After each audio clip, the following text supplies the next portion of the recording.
S1 light news ચેનલમાં આપનું સ્વાગત છે। હવે જોઈએ આજના મુખ્ય સમાચાર।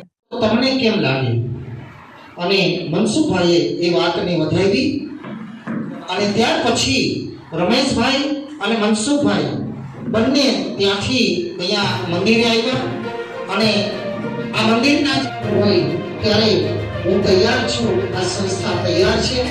એટલે આ રીતના આ ત્રણ સંસ્થા મળી અને જ્યારે તમને આવકારવા માટે વધેવી થઈ હોય, તમે પણ જે કંઈ વિશેષ જાણકારી માટે ઘર કુટુંબ પરિવાર અને એમાં પણ અત્યારે ચોમાસાનો માહોલ જ્યારે સર્જાઈ ગયો ત્યારે આ દરેકને વિશેષ માહિતી મળે તો આપણે દીપ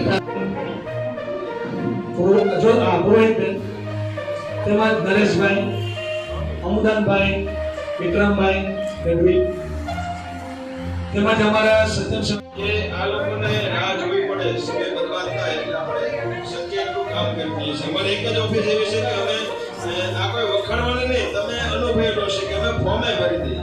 જો આ મહિનાના મેં સંત સુદાસના મારી જાતે 104 ફોર્મ મેં મારી જાતે ભરેલા છે। દર મહિને લગભગ હું એકલો 100 થી 150 ફોર્મ ભરું છું આપણી ઓફિસના ટેબલ ઉપર। જેમ કે એને અમે નિરાશ જ નહીં કરતા, આવે એટલે પૂરા ફોર્મ લઈને। આજે જૂનાગઢ ગાયત્રી શક્તિપીઠ ખાતે દિવ્યાંગ અધિકાર મંચ, સત્યમ સેવા યુવક તેમજ ગાયત્રી પરિવાર ચેરિટેબલ ટ્રસ્ટના સંયુક્ત ઉપક્રમે આજે ગુજરાતભરના 100થી વધુ દિવ્યાંગ લોકો માટેનું અહીંયા શિબિરનું એક આયોજન કરવામાં આવેલ છે।